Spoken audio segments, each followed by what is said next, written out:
Hello again, Joyce O'Connor here, founder, member and chair of BlockW, whose vision and mission is to make emerging technologies more inclusive. I'm delighted to welcome you to our IOB BlockW webinar today on what's next in the area of generative artificial intelligence and banking. And I'm very pleased to welcome our distinguished speaker today, Dr. Prag Sharma. Prag, I know you're extremely busy, so I really appreciate you taking the time to be with us today. So before I hand it over to you, Prag, and I know the work that you do in this area is quite extensive, so we're really pleased to have you with us. And I'd just like to introduce everyone to BlockW, our vision, mission and focus. BlockW is a female-led organization. It's a not-for-profit whose vision is to make emerging technologies more inclusive.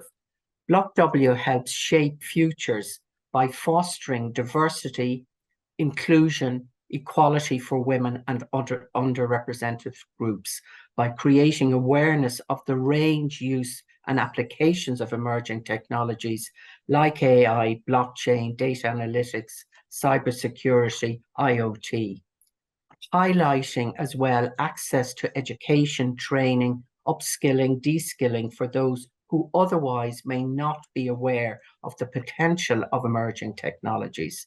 We encourage and participate in research and inform government policy. So our mission is to promote the benefits of emerging technology can promote and can provide to a diverse range of individuals and communities, bringing women and other underrepresented groups into emerging tech to promote gender equality and bring about more creative solutions that benefit those groups and the wider society. We inspire innovative learning by creating awareness of emerging technologies through collaborative partnership with business, academia, government, and civil society. I think we all know that today's module, microlearning module, is very timely. As we know from experience, AI is in the headlines across all media on a daily basis. You could say AI is one of the most hyped and some would say the most important technology of the century. Dr. Palmer will outline for us what AI is, in particular generative AI, look at its use in financial services and the risks involved. He will also discuss some use cases and where AI is heading. As I said, we're really privileged to have Dr. Sharma with us today. He is the head of global artificial intelligence at Citi, and he is one of only 10 Citi Tech Fellows globally. He is the resident expert in artificial machine learning across the organization worldwide.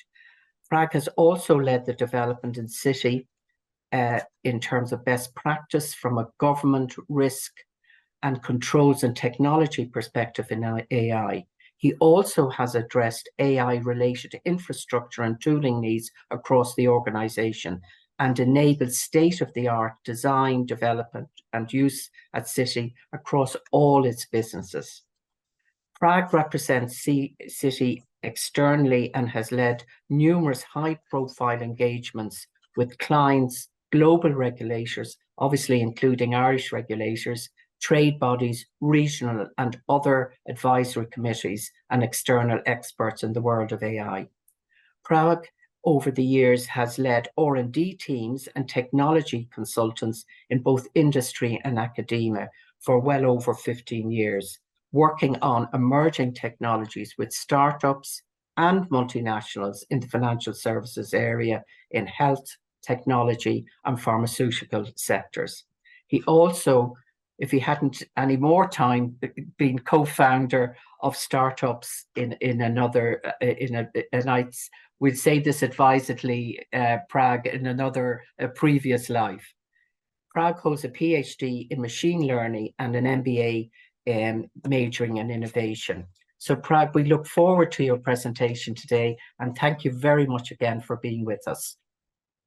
All right, thank you very much for having me. Let's get stuck in. As Joyce is mentioning, there just now. Artificial intelligence is one of the hottest technologies on the planet. In fact, it is one of the hottest technologies that I have come across in my career as a technologist. So I'm delighted to talk to BlockW about what this technology can do for us in financial services, but also more generally for society.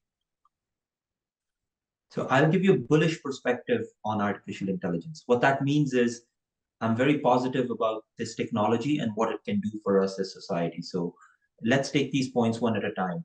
As it stands today, and in this fast moving space, AI and generative AI is at an inflection point, meaning that there are many good use cases for it today that we can apply within the financial services sector or otherwise. So it has matured a lot over the last year, but over the last few years, it has really built up to a point where it is becoming extremely useful for a large amount of data that we have within the organization and for many tasks. It is rightly called a foundation technology. The word foundation comes from the fact that it can do many things for us across the organization. Today, as it stands, it's a massive productivity enhancer. So artificial intelligence and generative AI can really assist us in our day-to-day jobs. Think about responding to emails, analyzing documents, doing calculations, comparing two documents. All of these activities are now possible with the help of generative AI, and this technology is only going to improve with time. There is a lot of innovation going on in this space, as I've already mentioned. Both closed and open source innovation is growing, really adding to what this technology can do for us in the short term, but also in the medium term. And there's substantial value to be had here by various providers of this technology's ecosystem, from the infrastructure providers to the model providers to experts in the machine learning and AI space. I think when all of these skills come together, we're likely to see huge value being generated across this ecosystem for artificial intelligence. And there are several AI first companies that I'm sure you're familiar with. They're constantly in the news nowadays for various reasons, including developing new products and services. There are going to be big winners and losers in this space. And we, as consumers of the technology or as users of the technology, are excited to see what comes out next in this space so that we can utilize it. And finally, the key to success, as always, is people. It's the talent that is in any organization. It's the capital that we put into it. It's the data that we have as an organization or even as an individual. And it's the identification of use cases. So from my perspective, all of these things are coming together to make generative AI one of the hottest areas of research and development, of application, of use cases. And really, for us, even individually, it's quite exciting to see a technology mature so quickly so that we can utilize it both in our work, but also in our day job. So what does generative AI or AI look like in 2023? Actually, this is what it looks like. And I've just picked a few examples of what that is. On the left-hand side is a very famous example. In fact, one of the first chatbots that came out using transformer models, which is the basis of generative AI. It's one of the first models to use generative AI technologies to help us answer complex questions, to understand text, and really bring this technology into the hands of the everyday consumer. So I'm talking about ChatGPT type technologies, which are called large language models. In the middle is an innovative company. In fact, it's a fun company. That's why I put it up there. It creates synthetic video. This person that you see there is a synthetic person that can support you in your needs in terms of help you train internally, talk to clients, or for many other use cases. The synthetic person can talk in multiple languages. It can answer questions, and it can guide you through various activities within an organization. So you can imagine where you're likely to put this sort of technology to use: image and video generation. On the right-hand side, if you look carefully, you'll notice that it is actually a letter of the alphabet you're looking at, which is the letter M in monkey font, which is super interesting in the sense that today there are many powerful tools that simply by you writing text, they are able to convert what you write in English or another language into an image. And this is huge.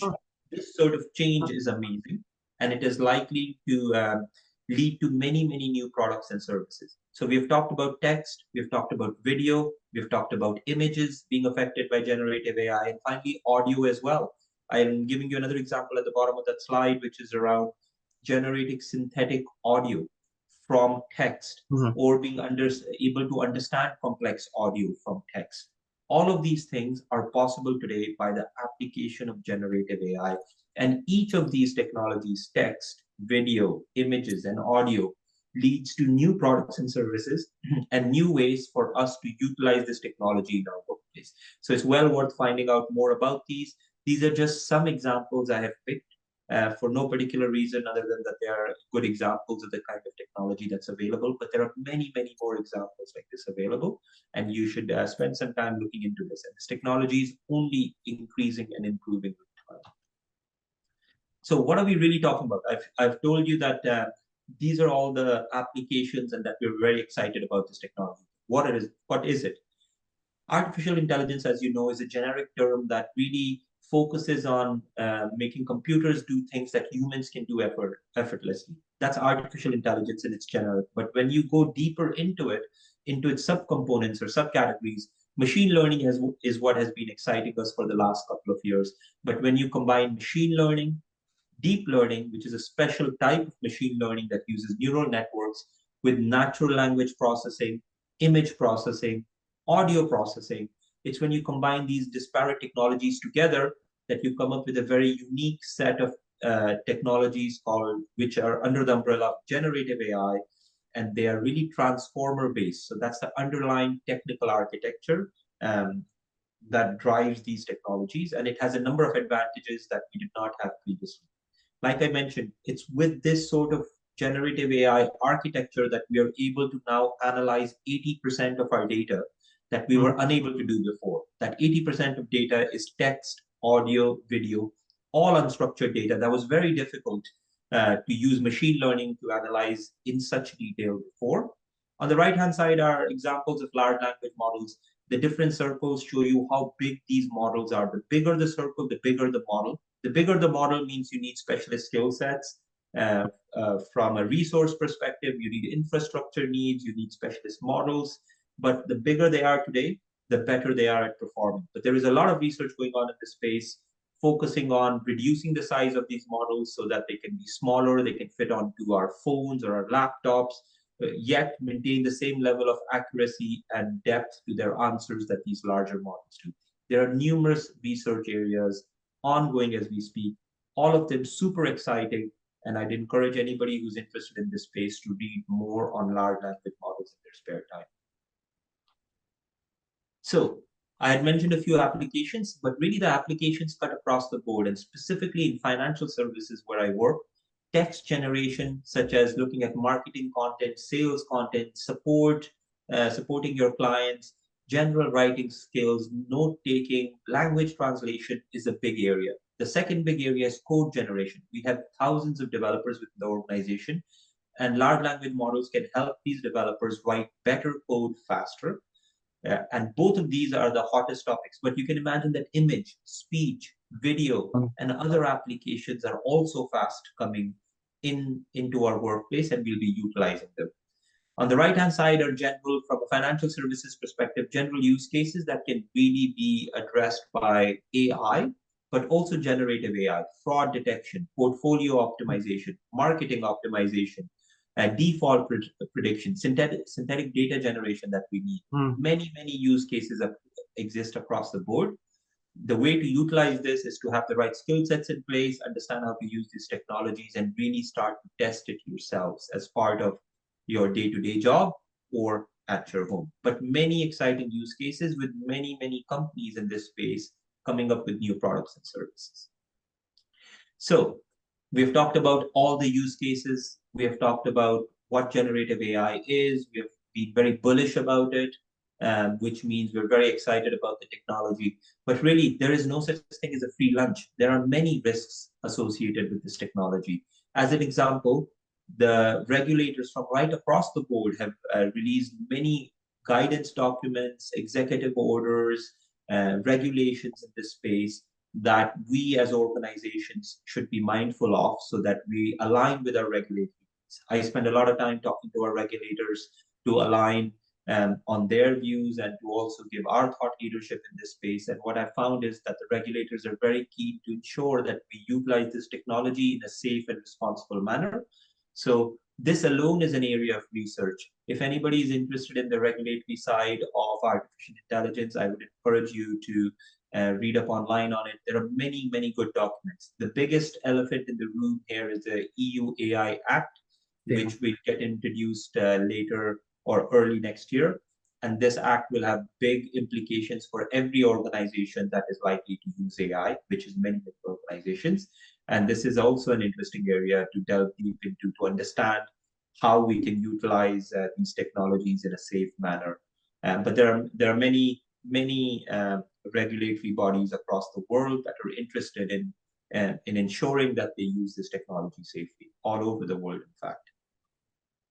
So we've talked about what are the risks of this technology. We've talked about what it can do. Ultimately, generative AI, if we strip away all the hype, what is it under the hood that it can do? It is doing three things for us that we were unable to do to this level of accuracy before. With generative AI, we can extract content from unstructured data, from text, from images, from video. We can analyze that content to a level and accuracy that wasn't possible before. And we can use generative AI to make complex computations that previously would have required specialist skill sets in terms of developers and programmers who were proficient at a particular language. So extract, analyze, and compute unstructured data, data that we could not analyze to this degree before, is the wow factor here. This is the distinguishing factor. So let's take each of these one at a time. So you could extract, analyze, and compute to generate new text. This is a wow factor. Today, you can take a large document, thousands of pages long, and ask it to summarize that document for you. It summarizes by generating new text that was not that did not exist before. Depending on how you interact with the large language model, it generates outputs that can range from summarizing a document, comparing two documents together to highlight their differences or similarities, translating in multiple languages between documents, comparing documents from different genres, for example. Many things happen here. The other key part of the generative AI landscape is our ability to converse with these large language models in natural language. So we can now talk to our computers the way we would talk to each other. And the computer, your laptop, your chatbot, now has the ability to really interpret what you're saying and to action that to some degree. So this conversational interface is amazing. We have had chatbots for a while. We all use chatbots, but the sophistication of those chatbots is now going to significantly increase with the advent of generative AI. And finally, as we have mentioned before, code generation, programming is likely to significantly change in the short term and drastically change in the long term, depending on how quickly we can adopt this technology into our workplace. This is why I'm so excited about this space. Extracting, analyzing, and computing unstructured data was a very difficult task previously. It has now become significantly easier. We can now generate new content. We can now converse via natural language, and we can help our programmers write code using these technologies. When all of these are combined, I think it is a step change in the way we work in the digital world, and hopefully, if done correctly, this will really help us and support us in our day-to-day jobs. So the two killer apps then, we have mentioned this already. Killer apps in this case means amazing use cases. What are the two amazing use cases? We have talked about this. One is developer productivity, software development, documentation, and validation. Writing, debugging, explaining, and optimizing code, which can take a long time and need specialist skills, can be accelerated. We will still need specialist programmers. We will still need human know-how, but that human know-how and programming ability can be supported by generative AI type technologies. This is amazing because for large organizations that have many developers, this is going to be a key differentiator in that space. The other that we mentioned was information retrieval. We can now retrieve information, we can search, we can parse, we can summarize, we can generate, we can compare, we can translate information, which would have traditionally required a lot of time and analysis. We can reduce that time for analysis and then use our unique insights as an individual or as an expert in a field to layer onto the information we have received from these large language models. The idea here is that we'll accelerate that process, helping us to do more in the same amount of time. That secretly is the promise that this generative AI technology is making. It will make us more capable to analyze more data, to consume more data, and to then put our unique lens as an individual as an expert on the outcomes of these to really add value to our organization. So for an organization, what are the things they need to do to ensure that they are ready for this generative AI revolution that's happening? First, let's look at the left-hand side of the screen. We want to make sure that we identify the right use cases within an organization to deploy. As I was saying, there are many use cases here, and many of those use cases are likely to have a huge impact on the organization. But how do we prioritize? And one way to look at that prioritization of the use cases is look at the technical capabilities you have, the regulatory capabilities, and for that use case, the skill sets, the reputational, the impact that use case is going to have on the organization. Look at it through these lenses and then prioritize your use cases accordingly, because it's prioritizing the use cases with the biggest impact that align with our regulatory expectation, ensure that our reputational risk and other risks are considered and we have the right skill sets. Those are the use cases to go for first. But from a technology perspective, then, we want to ensure that our data is open and discoverable. These large language models require a huge amount of data, and we want to make sure that our proprietary data is available for these large language models to consume. Many organizations are on that journey to ensure that their data moves from siloed to open and discoverable. And that's really where these organizations need to be to get the most out of this technology. From an infrastructure perspective, you need to make sure that your infrastructure is scalable from traditional on-premises infrastructure to hybrid or cloud-based infrastructure where appropriate would make sense, because that means that you can run these models natively and are easier, and it is easier for you to scale to the requirements and needs of your clients, the infrastructure requirements for running these models, and for the use cases. And finally, we as organizations need to make sure that we have the right skill sets, and we continue to develop our own people that have an interest in machine learning and AI and the skill set to understand and learn about the latest technologies and models that are out there, but also that we hire the right skill sets so that we can really use these models to accelerate the design, development, test, deployment, and use of AI across. So data, infrastructure, and algorithms combined with the right use cases that are unique to the organization is how we are likely to get the most out of this technology in the short term. We need to keep an eye on the risks associated with this. Hence, I mentioned the regulatory, the reputational, and the impact. But if you keep all of those things in line, then you are likely to get a lot of value out of this amazing technology that is coming down the line. So just to finish this off, what are the new skills? Well, what's interesting is from a prompt engineering perspective, we need to interact with these models, and to interact accurately with these models, we need to know exactly how these models work under the hood, but we also have to build up new skill sets. So prompting is the way to write your text so that the model can answer. What's interesting is the more accurate you can write in English or any other language, the better these models will respond with the answer. It is that skill set of interacting with your computers in a more accurate way that is going to become a hot commodity. It's not difficult, but it is something we need to keep in mind. And this slide just gives you an example of, write a code for text reading. It will produce a response. But actually, if you say, please generate a Python module for text extraction, the module should do this. It should handle errors. It should also extract the test so that it removes certain elements. The more you tell it, the better your response is. And it is this skill of being more articulate when talking to these large language models that is going to become key, because this will lead us to better outcomes that we can action quicker. So just an example of how the skill sets are changing, how we need to be aware of how to utilize these technologies. And and where the world is heading in this space. So let me finish off by lessons learned. And what are those lessons that we should all take away? If you don't remember much else about what you heard today, but if you do take away these lessons, then you're in good company already. So let me walk you through what that is.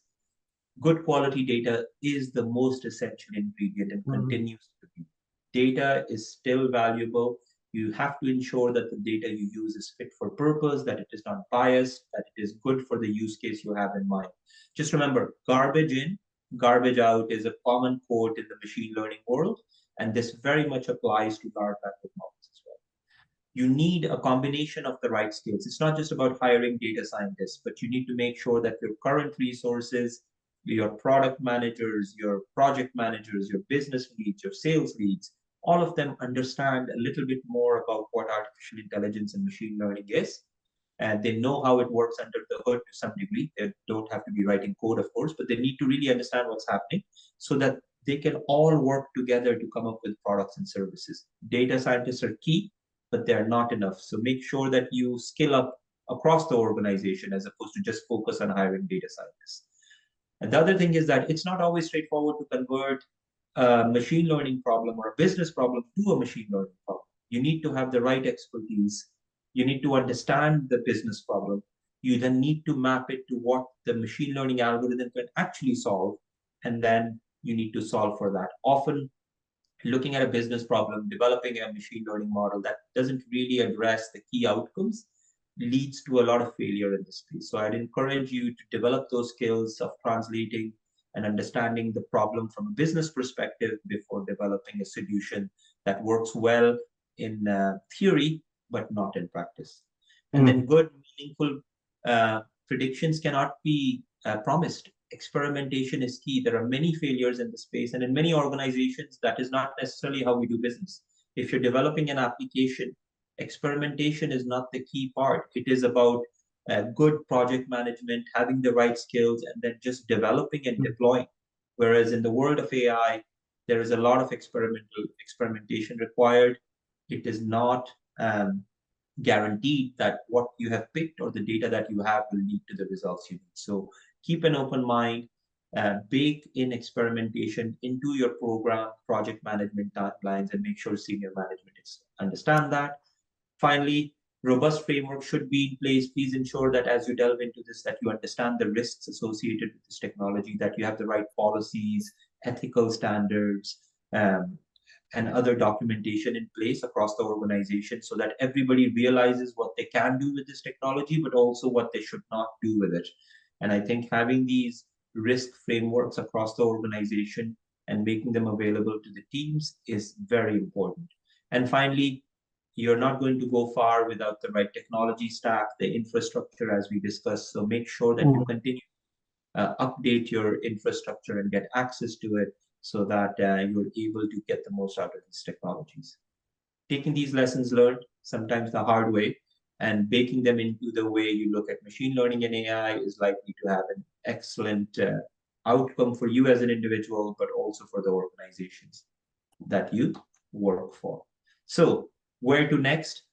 I think this is a very exciting area. It is only the beginning. These computers are getting good at doing many of the tasks that we did ourselves. But I think really the aim here is to learn how to work with these new technologies so that you can benefit from it, but you can also deliver more by utilizing these technologies. Instead of fearing what these things can do, I think the aim very much is to learn how to utilize them and maximize them for your own needs. So with that, I'll finish up, and hopefully all of you got something out of that. And I was delighted to participate and share some of my thoughts. Thank you very much, Prag. That was absolutely excellent and very, very clear. I can see your passion for this area, and also the positivity, because there's a lot of negativity, isn't there, around the area of AI, and people, you know, thinking it's the end of jobs, you know, everybody lose their job or whatever. But I think the vision that you've shown, and I think what you said very clearly, people are at the center of all of this. This is what success is like. So, for our audience listening in, what I got from what you were saying was, irrespective of what function you have in the organization, you need to learn how AI can impact the particular job you're doing or the particular area you're in. And I'm just wondering, what's the best way for that to happen? Because you don't want them to be doing PhDs in machine learning, but you do want them to understand the impact of a particular process or whatever on their job. So how do you do that in an organization? How does Citi ensure that that happens? Yeah, I think, Joyce, we live in an information-rich world. There is no shortage of information on any topic in the world today.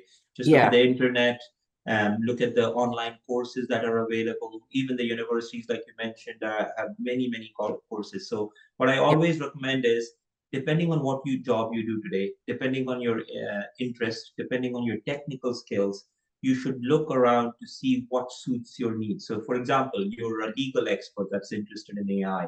There are many, many good topics online that you search that meet your requirements, and you yeah, use those to further build up your skill sets. It's not about programming for sure. It is certainly, though, about building up your skill set in the area that you find interesting. So, we encourage people to do online courses, and they yeah, are not just about programming, but they're also about other aspects: risk and controls, operational risk, independent yeah, compliance risk, legal risk, and otherwise, product management and AI. And we make many of these courses available within the organization. So, what I would recommend for everybody is see what's available in your organization as a course in AI, yeah. see what level of that course you would be interested in taking, and take those.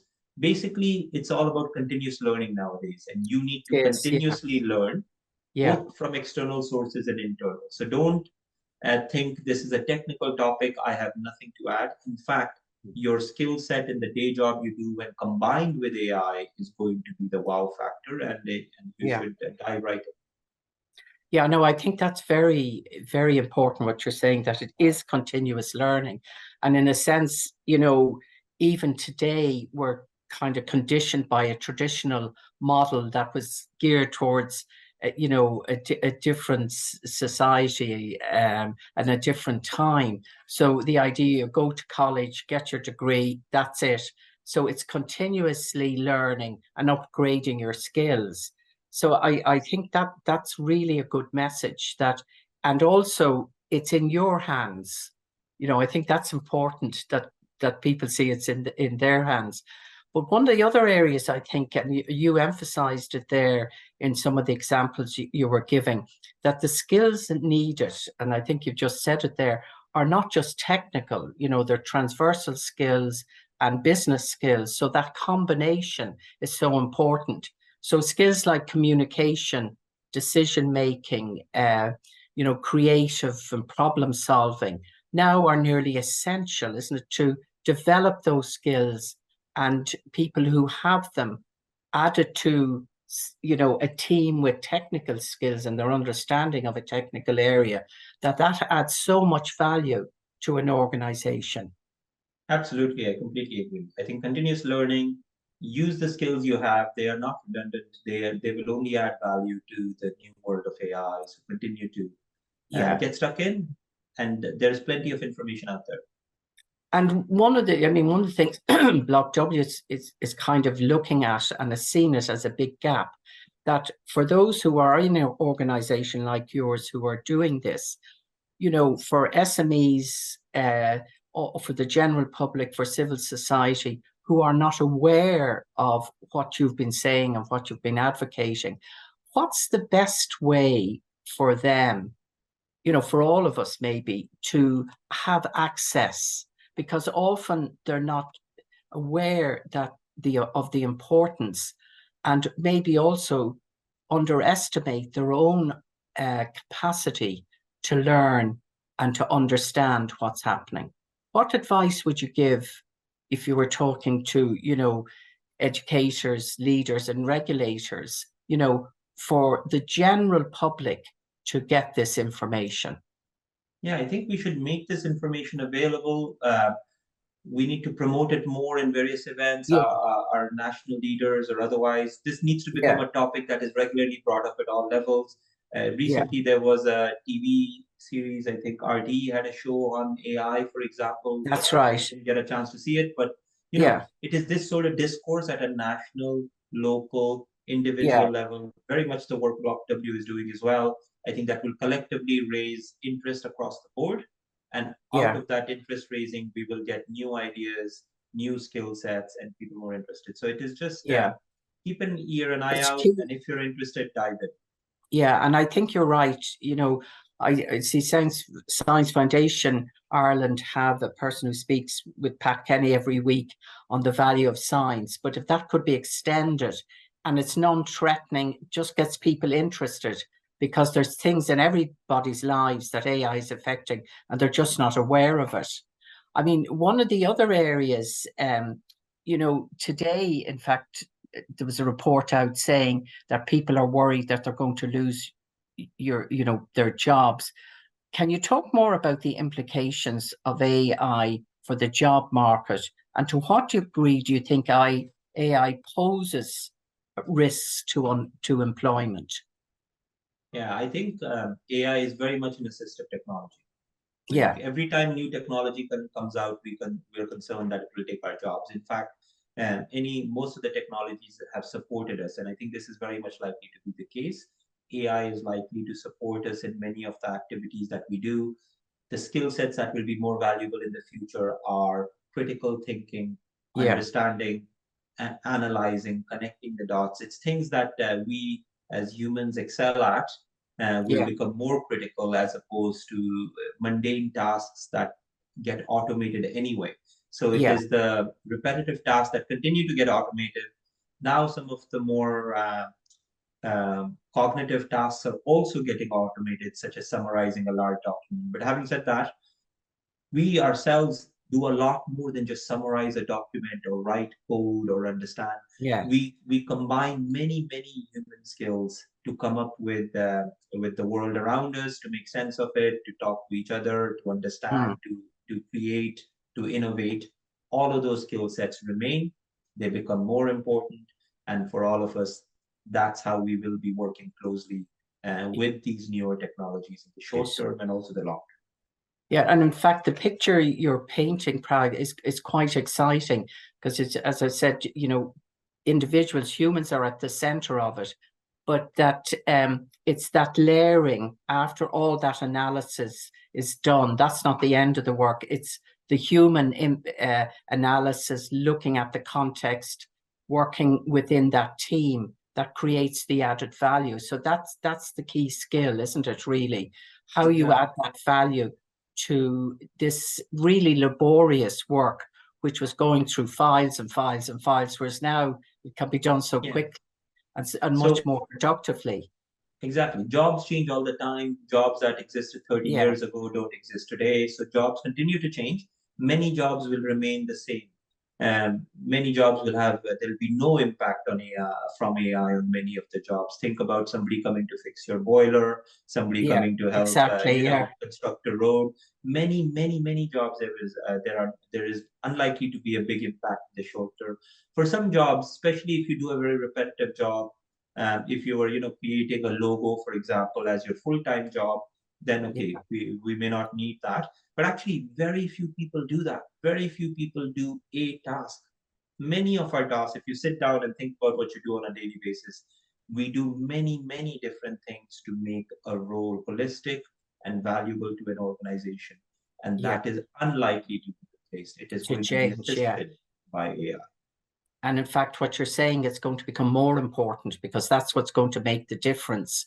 That capacity for the human to innovate, be creative, and look at that data in with a different mindset.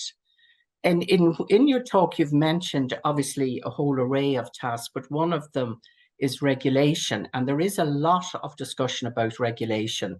Um, obviously you've mentioned the EU AI Act, but even in the US as well, they're looking at regulation.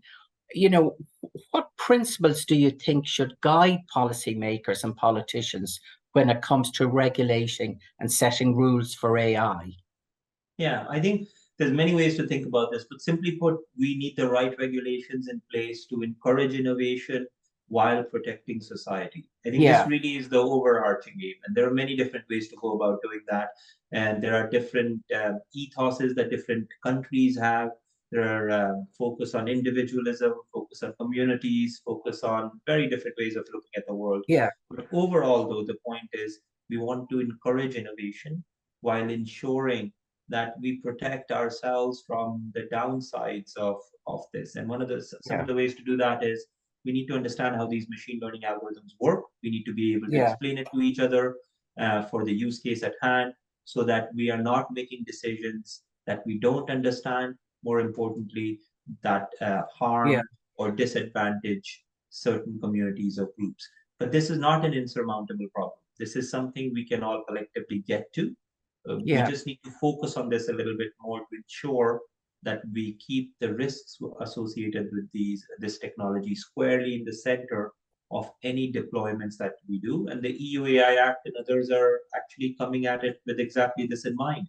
There yeah. are many positives and also issues with any regulation that comes out. But overall, the idea is how can we safely utilize this, and we very much need to ensure that in terms of regulations. Well, I suppose in many ways, what you're saying, the AI Act, the European AI Act, kind of assumes that human oversight in terms of high risk and so on is critical to it. So that point you've made over and over, which I think is really important, that it's regulation and understanding of what AI and what's happening in an organization aren't separate. The two are totally interrelated. And that's a change, isn't it? Because in some ways, we've expected regulators to come in and say, you can't do that, you can't do this. Whereas now that focus is going to be on the individual and the employee and employees in an organization to make decisions about risk. And to your point, then, that understanding is absolutely critical. Yes. It's and I think that's really important. And I've heard a lot of people talk about AI, and I think it's the first time I've heard people link the two. Regulation has been seen as something out there, whereas now you're saying you're bringing it into the organization in a much more integrated way than happened before, and that's to be welcomed. Yes. We can't blame others for what's happening, but that understanding is critical. Um, you know, in your view, do you think, examples um, of AI using facial recognition and things like that, is that a distraction, or is that going to be an issue? You've shown in your example about video, text, all of that, and audio. But is the issue about facial recognition, does that hold greater dangers and threats and challenges than perhaps other uses of AI? Well, it depends how any technology is used, including facial recognition. Today, your iPhone uses or your mobile phone uses facial recognition to unlock. I don't think that is a big problem Right. or issue. Yeah, It just depends how you use any technology, facial recognition, or any sort of technology that tries to identify an individual.